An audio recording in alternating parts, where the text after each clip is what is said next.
सुमेरु नगरी अपने वैभव, व्यापार और समृद्धि के लिए पूरे आर्यावर्त में प्रसिद्ध थी। हर सप्ताह दूर दूर के राज्यों से व्यापारी यहाँ व्यापार करने आते थे।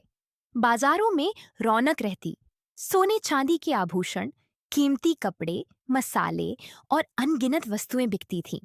पूरा सुमेरु मानो उत्सव में डूबा रहता था। लेकिन उस सप्ताह कुछ ऐसा हुआ जिसने पूरे नगर को डर और चिंता में डाल दिया।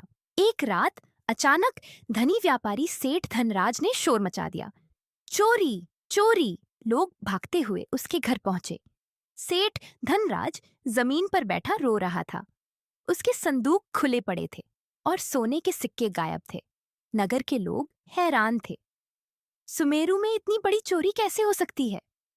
पहली बार सुमेरु के लोगों को लगा कि शायद यह कोई साधारण चोर नहीं है। कुछ ही देर में राजकीय सैनिक भी वहां पहुंच गए। उन्होंने पूरे घर की जांच शुरू कर दी। हर कोना देखा गया, हर निशान पर ध्यान दिया गया, लेकिन कोई सुराग नहीं मिला।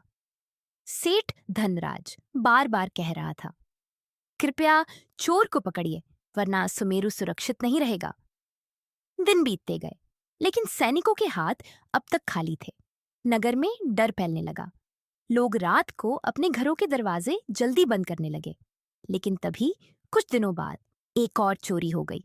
अब पूरे नगर में अफरा तफरी मच गई। लोग अलग अलग बातें करने लगे। कुछ बाहरी व्यापारियों पर शक कर रहे थे, तो कुछ कह रहे थे कि चोर बहुत चालाक है। राजकीय सैनिक लगातार जांच कर रहे थे, लेकिन चोर हर बार बच निकलता था।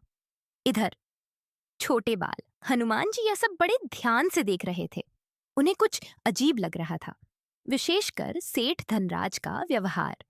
वह बहुत ज्यादा डर दिखा रहा था, लेकिन उसकी बातें हर बार थोड़ी बदल जाती थी। लेकिन बाल हनुमान जी सिर्फ बातें नहीं सुन रहे थे। वह लोगों के चेहरे, उनके हाव भाव और उनकी आवाज तक ध्यान से देख रहे थे। हनुमान जी को शक होने लगा कि कहीं इस रहस्य के पीछे कोई ऐसा व्यक्ति तो नहीं जिस पर किसी को शक ही ना हो। उस रात हनुमान जी ने अपने मित्रों को इकट्ठा किया और धीरे से बोले, यदि सैनिक चोर को नहीं पकड़ पा रहे तो हमें खुद पता लगाना होगा। सभी बच्चे उत्साहित हो गए। हनुमान जी जानते थे कि कभी-कभी सच रात के अंधेरे में छिपा होता है। रात होते ही वे चुपके से सुमेरु की गलियों में निकल पड़े। चारों ओर सन्नाटा था, बस दीपकों की हल्की रोशनी और दूर से आती हवा की आवाज। हनुमान जी और उनके मित्र धीरे धीरे गलियों में घूमते हुए हर संदिग्ध चीज पर नजर रख रहे थे। उन्हें बिल्कुल अंदाजा नहीं था कि आज की रात उन्हें एक बहुत बड़ा रहस्य पता चलने वाला है। अचानक हनुमान जी की नजर दूर भागती एक काली परछाई पर पड़ी। वो देखो! सभी बच्चे तुरंत उसके पीछे दौड़ पड़े। वह रहस्यमयी व्यक्ति अंधेरी गलियों में बहुत तेजी से भाग रहा था। लेकिन तभी हनुमान जी ने अपना पैर आगे बढ़ाया और वह व्यक्ति धड़ाम से नीचे गिर पड़ा।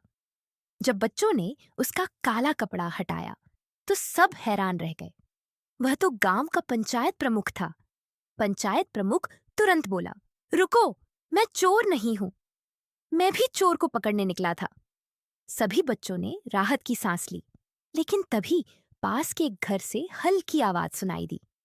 हनुमान जी तुरंत सतर्क हो गए। उन्होंने देखा कुछ लोग चुपके से भारी बोरियां घोड़ों पर लाद रहे थे और उनमें सबसे आगे सेठ धनराज खड़ा था। हनुमान जी की आंखें चमक उठीं। अब उन्हें सब समझ आ चुका था। जिस व्यक्ति ने सबसे पहले चोरी का नाटक किया, असल में वही असली चोर था। हनुमान जी और उनके मित्र चुपचाप उनका पीछा करने लगे। वे लोग सुमेरु से बाहर घने जंगल की तरफ जा रहे थे। कुछ देर बाद वे एक छिपी हुई गुफा तक पहुंचे और वहां का दृश्य देखकर सभी बच्चे दंग रह गए। गुफा के अंदर सोने के सिक्के, आभूषण, कीमती सामान और नगर से चुराई गई वस्तुएं भरी पड़ी थीं।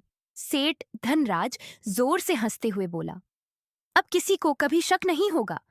लेकिन तभी एक आवाज गूंजी, अब तुम्हारा खेल खत्म हुआ। सभी चौंक गए। उनके सामने बाल हनुमान जी खड़े थे। सेठ धनराज घबरा कर भागने लगा, लेकिन हनुमान जी ने रास्ता रोक लिया। बाकी बच्चों ने तुरंत सैनिकों को बुला लिया। कुछ ही देर में राजकीय सैनिक वहां पहुंच गए और सेठ धनराज और उसके साथियों को पकड़ लिया गया। अगले दिन पूरे सुमेरु में यही चर्चा थी कि छोटे बाल हनुमान जी ने वह काम कर दिखाया जो बड़े बड़े सैनिक नहीं कर पाए।